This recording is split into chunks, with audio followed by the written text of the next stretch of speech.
Joe talks about Joe. And now, your host, Joe Slepsky. Hello again, everybody, and welcome back to Joe on Joe. It is me, your host, Joe Slepsky, and this is the podcast where I've covered every episode of the DIC, the Sunbow, and even extreme versions of G.I. Joe, the animated cartoons. We've covered all the comic books and our Joe and Joe Illustrated stuff. We've had a lot of fun with this show over the years. We've done a lot of stuff, and it dawned on me recently, after conversation with a listener, when I say we've covered, if for all you new listeners out there, I mean go to the back catalog, search as far back as you can on the regular RSS feed. Most all of them are available on our Patreon page at patreon.com/JoeandJoePod. And you'll find what the original iteration of the show, which I guess, technically I haven't done in a good number of years, is we Mystery Science Theatered every single episode of the cartoon. So if you've got a favorite episode of the cartoon, there is a Mystery Science Theater version of it for you waiting on this feed. Me and a guest broke it all down. And yeah, the show's just morphed and transformed. So now I'm doing mostly comic book stuff. But that's because we've covered all the other stuff. So it's not a traditional review show, in case you've never heard the old school stuff. It is us watching it with you. It is a watch along. This always was designed to be a watch along podcast. And actually, that's still what I try to do within the comic books, to be a read along podcast, to like go through it with you. So not necessarily a review of this stuff we're talking about, but to actually sit next to you and go through this stuff page by page, panel by panel. That's always been my driving goal with this. So, so if you've never heard that, the very first iteration of the show, check it out, because it's fun. It's a lot of fun. It's like the first 200 episodes of this show are all us Mystery Science Theatering episodes of the cartoon. So, it's just a little bit of business up top. And I appreciate all of you, new, old, tired, yearning to be free, all of you, every listener. I appreciate each and every one of you guys. You're absolutely fantastic.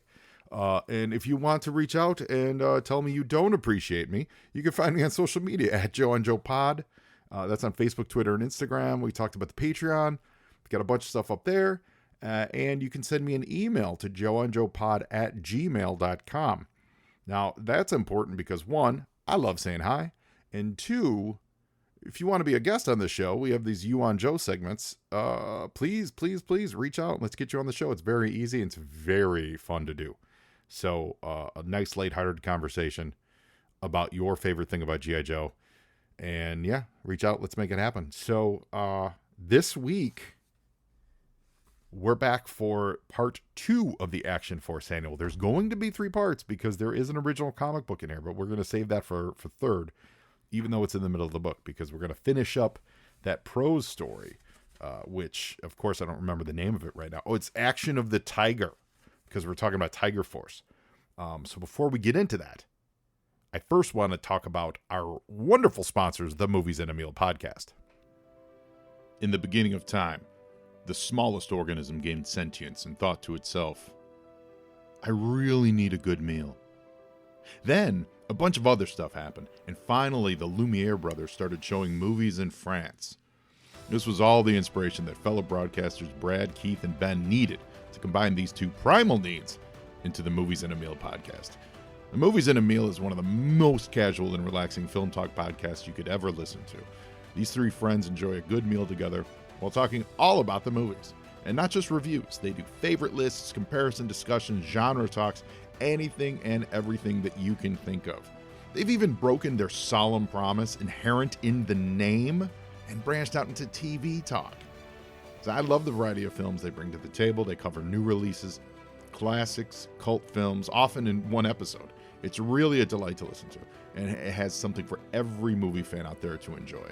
So if you're looking to grow your podcast library, if you eat meals, and if you've ever seen a movie, then you should give Ben, Keith, and Brad a listen and subscribe to the Movies in a Meal podcast. They've been a great sponsor to this show. I love the Movies in a Meal podcast, and I'd like all of you to love them too. And gang, it is Oscar time. So it is movie award season. It's time to talk about movies. Give them a listen. They're really fantastic. And even more than that, they've been a great sponsor and supporter of the show. They've really helped keep keep the lights on and keep the engine running here. So give them all the support and love you can. Speaking of movies, I saw that Iron Claw movie over the weekend. I know there's a lot of wrestlers out there. Wrestlers. There may be wrestling fans out there listening. I know there's a huge crossover between the Joe community and the wrestling community. Great movie. I really enjoyed it. And I know a lot of you know that the Von Erich story. I knew a little bit of it. I'd seen, I think the Dark Side of the Ring about it.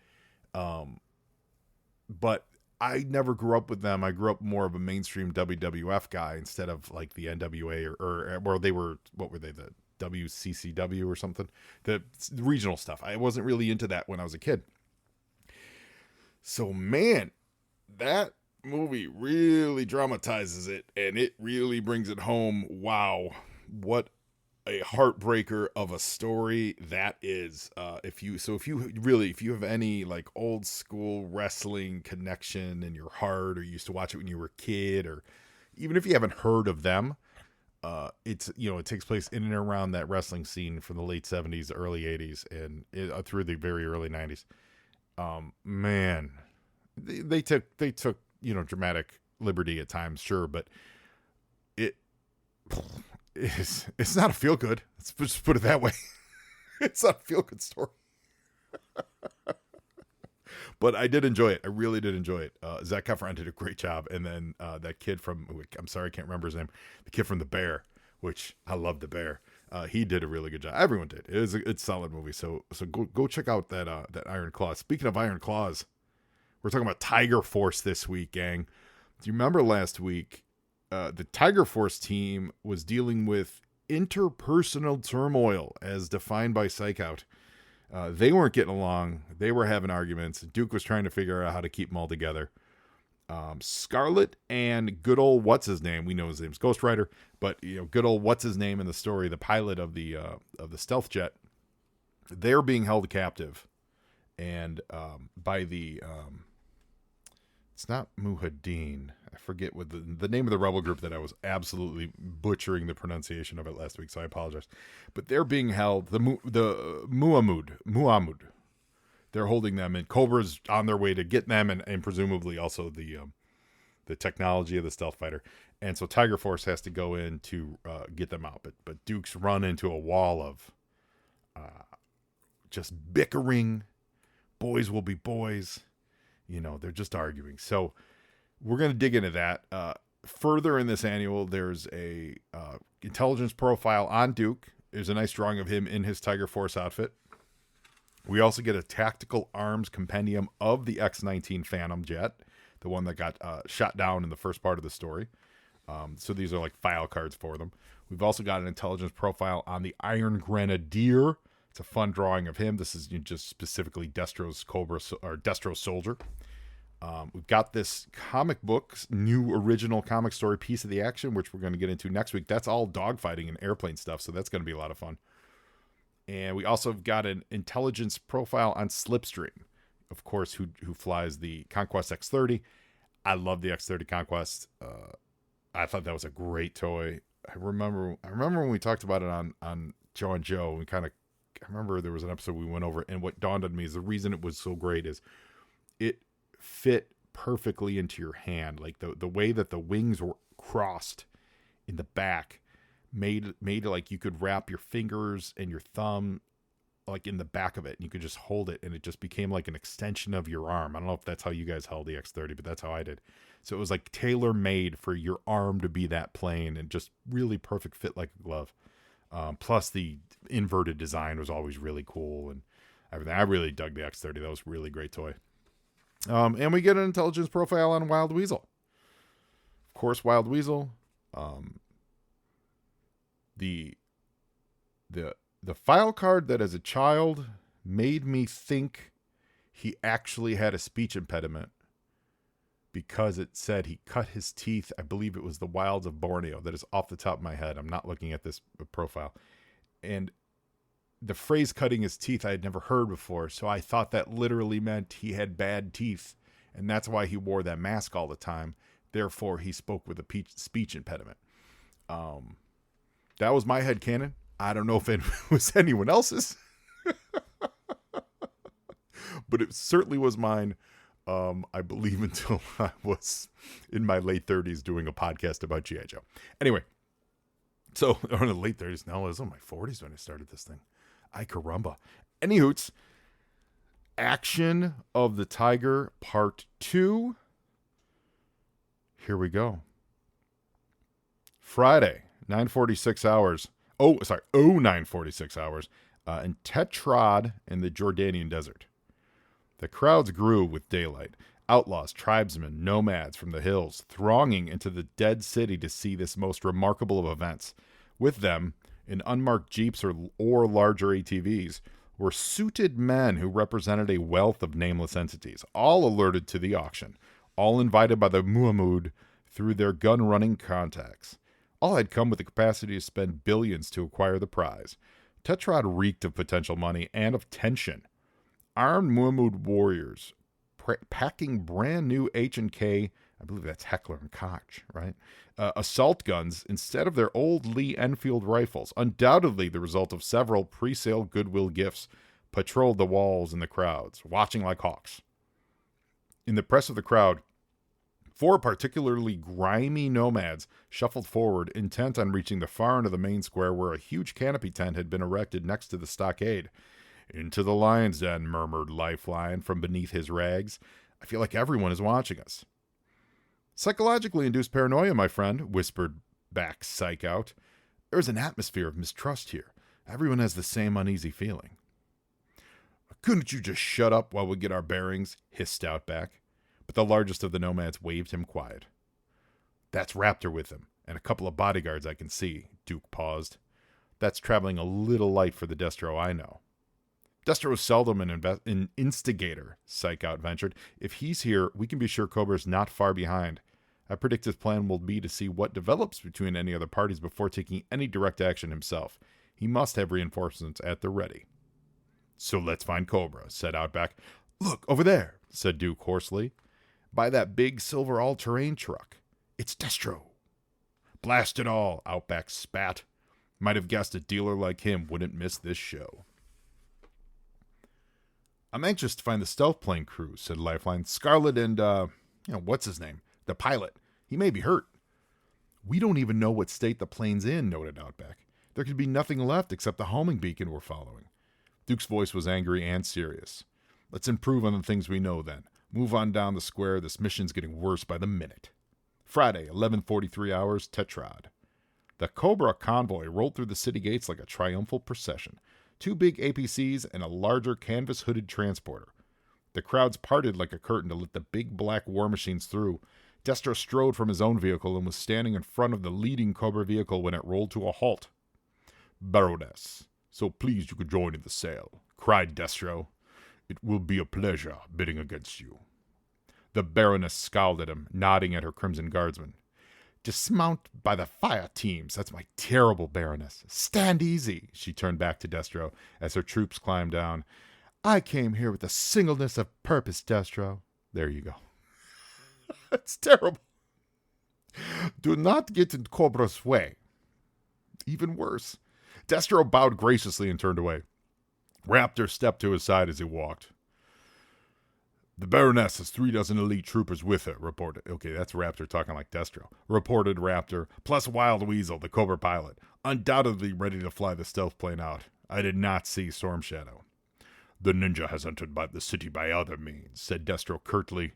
"That is his way. He will head straight for the plane. Alert the Iron Grenadiers and find the ninja. Hostilities may begin sooner than we think." Friday at 11:59 hours, Tetrad. Away from the square, the ruins of what must have been a granary centuries before provided them some shelter from the eyes of the crowd. Duke snapped open the clip on his polished long-slide Colt, peered at the contents, and then holstered it again underneath his robes. Above, in the ruins' rafters, doves fluttered and roosted. With Outback, Uzi held ready, covering the doorway. Duke took out the comlink from Psych Out. "Tiger Intruder team to Tiger backup, over." "Backup here," Wild Bill speaking. "Go ahead," Duke crackled the set. Inside the city now. Massive nomad presence. Estimate over 18. 1-800. Also Cobra, 3 dozen CGs and 2 APCs and a transporter. Also Destro with personal minders. Believe Destro has backup nearby. Target believed to be under a large canopy at the far end of the main square. Captured Action Force personnel, Scarlet and the pilot, held on stockade. We will move in the next 4 minutes. Primary objective, the plane. Secondary objective, our captured personnel. Stand by to move in and support on my command. Open your sealed orders now. Wait. Duke out. Duke turned to his 3 companions. Let's do it, he barked, and the quartet melted into the shadows of the jumbled alleys beyond. In the silence of the deserted granary, another shadow moved. Storm Shadow relaxed the arrow he had pulled in his frighteningly powerful composite bow and returned it to his quiver. He mentally noted that Action Force had done well to get this far, then he slipped into the darkness after them. Friday, 12:01 hours. Desert Canyon, 1 kilometer west of Tetrad. Wild Bill took off the headset and looked around at Roadblock, Frostbite, and Tripwire, who stood waiting by the Tiger Cat and the Tiger Paw parked in the gulch. Let's see them then, he called. Tripwire pulled the sealed envelope from his fatigue jacket, dropped it, picked it up with nervous fingers, dropped it again, struggled with the seal, dropped it, struggled again. Give me that, fool! Bellowed Roadblock, and seizing the envelope from the eternally jittery explosives expert, tore it open.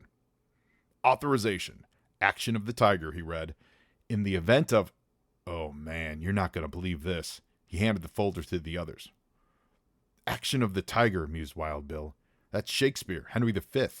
In peace, there's nothing so becomes a man as modest stillness and humility. But when the blast of war blows in our ears, then imitate the action of the tiger. Well, I hope it ain't going to come to this, said Tripwire, waving the order slip. We'll just have to wait for that. Blast of war, I guess, returned Bill. Get set. I'll get you back to my chopper. You know what to do. Unfortunately, said Frostbite. Friday, 12:06 hours, Tetrad. With almost superhuman effort, Outback wriggled up the overhanging beam of the stockade and pressed face down into what shelter the top offered. Beyond in the square, the shouting and chanting had reached nearer a fever pitch. The auction was about to begin. Outback sat up in a crouch and moved tentatively forward. A hanging awning obscured most of his movement from the Muamud guards beyond. Scarlet and the pilot guy were chained up only a short space away. Already she'd seen his serpent-like approach, but had been sensible enough to keep it to herself. Just a few more meters, thought Outback. Then he felt the ice chill of steel at his throat. Do not move. Desist in your attempt to free your colleagues. Depart now, and I will spare you and your team. You have the word of Storm Shadow. Outback swallowed, and he tried not to blink. He could not see the ninja who pinned him down, but he could feel the razor edge of his sword well enough. He couldn't resist, yet he couldn't comply. I'm under orders, he gasped. I can't. Then I'm sorry, noted Storm Shadow. It was at that moment that Scarlet, who had watched all of this in horrified silence, took a chance and did the only thing she was free to do. She screamed in perfect Arabic, Guards! The Muamud on the far side of the awning sprang around like lightning, the first of them clambering over the cloth barrier and loosing a 3-shot burst at the 2 grappling intruders. As if the world were filmed in slow motion around him, Storm Shadow tossed Outback to one side and cartwheeled away from where he had been. The Muamud's rounds chewed into the vacated boards of the stockade.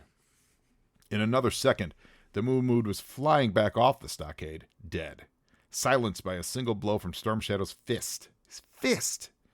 2 other Muamud guards turned to watch his fall in surprise and did not even see the blade of the katana as it sliced through the awning toward them. Chaos erupted in the crowd beyond as they heard the firing and saw the bodies fall. In a moment, the chaos would turn into a panicked free-for-all. Outback rolled to his feet from where he had been flung and had his Uzi leveled at Storm Shadow's chest as the ninja wheeled from slaying the other 2, Muamud on the other side of the awning. I'm giving you the same choice, said Outback. Back off and you'll live. Storm Shadow's sword was still raised. Again, I'm sorry, he replied from behind his mask. Outback fired 5 rounds before Storm Shadow's katana sliced through his Uzi. The ninja's blade deflected 4 of them. The 5th and final one smashed into his left shoulder. The impact slowed the Cobra warrior just enough to allow Outback to roll clear of the second sword blow, which severed 3 planks of the stockade. But there would be no dodging the 3rd. Storm Shadow leapt over his crawling opponent and raised the sword for the killing blow. And 5 pounds of furious Arabian eagle ripped into the back of his neck. Friday, at 12:11 hours Tetrad. "Tiger, back up!" yelled Duke into the comlink. "We need you now!" The main square of the dead city was turning into a battlefield as the tensions of all the rival groups of nomads and dealers exploded when the first shots rang out. The air shook with sustained automatic fire, and some fool was letting off grenades. Through the carnage, Duke saw the Baroness, Crimson Guard's division, laying down a net of suppressing fire and advanced slowly towards the tent where the stealth plane was held. "Where's Destro? Where is he?" spat Duke to Psych Out as the two blasted away with their pistols to clear a path of their own. "I can't see him," yelled Psych Out over the roar. "Maybe he's got to the tent already." Duke wanted to move, but they were pinned in a corner of the square. Then he saw the vehicle skiving toward the fight by the gate. The Tiger Rat, guns blazing and roadblock on the customized ferret, cutting a swath through the Muamud bandit, gun running and Cobra Vanguard alike. "Traverse, traverse!" shrieked the Baroness from her APC. "Action Force units coming in behind! Redirect your fire!" The Crimson Guard's fire team obeyed, but they found they were now caught in the crossfire, in the middle between deadly Muamud gunmen at the stockade end of the square and Action Force armor at the gate end. "Wild Weasel!" the Baroness yelled into the hull of her APC. "Get suited up! We're going straight for the goal, and I want you ready to fly the bird out at a short notice." Real quick, I love the idea that Wild Weasel's not in his flight suit. Like, get suited. Like, what's he wearing? Across the square, Duke slammed in a new clip and turned to Psych Out. "The cat and the paw have taken Cobra's heat off us. Let's get to the tent before anyone else does." And the two of them ran like devils toward the stockade as a hell of fireballs exploded all around them. Friday, 12:19 hours Tetrad. Scarlet rubbed her sore wrists as Outback freed her co-pilot. "You okay?" she asked the Australian survivalist. "It was close, but yeah, I'm fine," he replied. "He's not," said Lifeline from nearby. The medic who had been waiting for Outback beneath the stockade was stooped over the unconscious, bloody figure of Storm Shadow. Actually, okay, he said he's not. He was talking about Storm Shadow. A few yards away, the hawk lay dead, felled by a throwing star. "The bird's talons were coated in poison. Storm Shadow is dying, and I'm not sure I can save him." "Save him?" exploded Thingy. So I guess they're talking about the pilot. They can't remember his name. "He was trying to kill us," added Scarlet. "He's an honorable warrior. He deserves respect," said Outback. "Do what you can, Lifeline, but quickly. We must get down to the tent and the plane as soon as we can." Lifeline set to work. Friday at 12:24 hours Tetrad. Duke and Psych Out sprinted up the last few yards to the tent mouth. Fallen Muamud warriors were scattered in the dust. "Someone's got here first," began Duke as they sprang through the canopy doors.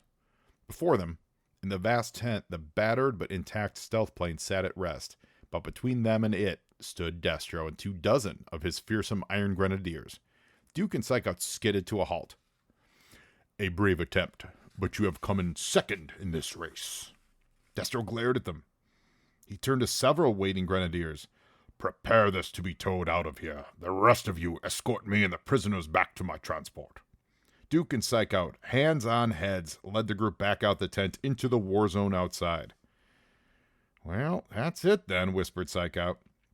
"No choice now," replied Duke, and thumbed on his comlink he had dangling by his face. "Action of the Tiger," he said. The Tiger Cat at the far end of the square spun about to face them, and in a blinding flash loosed all of its missiles in their directions. "Down!" screamed Destro, as the tent and all it contained was vaporized in a wall of white heat behind them. The shock of the conflagration seemed to silence the battle.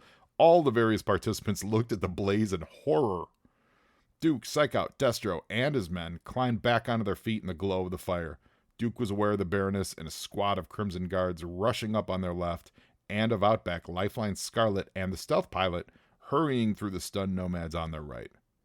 "Now there can be no winners," he told Destro. I guess Duke doesn't talk like Destro, does he? "True," said Destro, "but some can lose more than others. With the stealth plane gone, there are few obstacles between myself and the Baroness. We have a common foe." The Baroness smiled coldly at Destro, and at once Duke and his ragtag colleagues were penned in by the Iron Grenadiers and the Crimson Guards. "Thanks for trying," Scarlet said to Duke, but Duke just smiled. One of the Cobra APCs rippled and disintegrated under intense fire. Above the square, Wild Bill's Tiger Force chopper hovered on silent rotors. Its loudspeaker crackled into life. This is Wild Bill here, Destro, Baroness. Nice to see you. You especially, Baroness. Now, you see, Action Force has seen it proper to refit this old Dragonfly Whirlybird with a minigun that delivers ultra-velocity depleted uranium ammo. There ain't no armor on Earth that can stop that, as I think I just demonstrated with that APC. Sorry, Baroness. Now, guess which two people my laser designator is programmed to hit if hostilities restart? Ah, you got it. So, in the words of Moses, let my people go. Or the Baroness and Destro by the farm, he added for good measure. See you again, maybe. Duke smiled as he and his team walked through the silent crowd, mounted up on the Tiger Cat, and with roadblocks Tiger Paw in the lead, thundered out of the city. Thank you, echoed Wild Bill's loud hailer, and then the chopper too was gone. Destro, began the Baroness. Destro held up his hand. There are a large number of heavily armed nomads, bandits in the city, and we are both less than popular with them. I suggest we join forces, save our skins, and leave the recriminations till later. Friday, 12:49 hours, open desert beyond Tetrad. Well done, Tiger Force, said Duke to the others, riding up with him on the Tiger Cat. Desperate measures called for desperate actions. I think, despite the loss of one multi-billion-dollar stealth plane, we can still call that a victory. He turned to psych out, and don't worry, he added. I'll see to it that Tiger Force won't operate together as a fighting force again. He smiled. At least for a week or two anyhow. Friday, 1300 hours, Tetrad. You shall not have died in vain, brave hawk, muttered Raptor to the corpse of his fallen pet on the stockade. He eyed the body of Storm Shadow nearby with obvious satisfaction. You have won a great victory, my bird. But Storm Shadow slowly got to his feet, his blood flecked-faced, turning to the Raptor with a sinister slowness. But you're dead, Raptor stammered. I can think of only one reason that I survived. Action Force, you are in my debt for a while. You, I will kill when the moment is right, but it is not now. Our leaders have joined forces against the nomads and are fleeing this city. Distasteful though it is, we must work together, as our forces are doing, in order to live. Raptor nodded grimly and picked up a fallen machine gun. I understand, he said. I'll be watching you, Raptor, said Storm Shadow. Of that be certain. Raptor knew better than to doubt the word of a ninja. He wouldn't be sleeping too well from now on. And that's it, man. I dig it. I like that story. That was pretty good. Sorry for my terrible accents. Yeah, it's fun. I liked the ticking clock. I liked that they showed all this went down like really fast. Like it was start to finish over in it literally an hour. That was really fun. I also kind of like that, like, while they showed that the Tiger Force team got together and worked together a little bit, it wasn't all roses. Like, they weren't, it didn't end with, like, a moral, like a, now you know kind of moral. Like, hey, we all got together and got along and the mission went okay. Like, they're still not great together. That was really cool.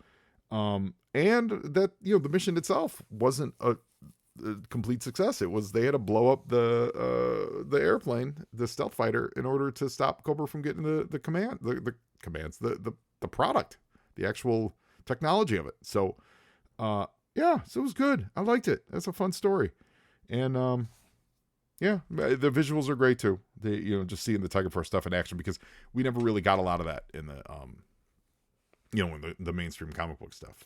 That was never really utilized a lot. So to see more Tiger Force in action, even with just the few still drawings that are in here, which I guess I didn't cover those too much. I apologize. I got so wrapped up in reading the words. But there's like one illustration on each page. I did think there was an error here. I thought, no, he's good. There's one illustration on each page. They look nice. Like they're more of they're like splashy pages, like half pages. Like they're little representatives. Baroness in a tank. Storm Shadow leaping over Outback to attack that Muamud guy. There's a nice like 2-page widespread. It's half a page, but it cuts across both pages of like the whole battle. That's actually really neat. There's lots of soldiers. There's lots of like indigenous people, in the fight. There's really not a lot of G.I. Joes actually in this picture. It's Baroness and the Crimson Guardsmen and stuff, so that looks pretty good. You got Wild Bill in the dragon flying overhead. It's like a dead-on shot. You got the missiles heading towards the exit. Like, it's good. Like, it's fun. There's enough good pictures to keep your attention. So, yeah, great time. So, come back next week, and we're going to cover the actual comic book, where we will be talking about the images that are in there. So until then, now you Joe, and Joeing is half the battle.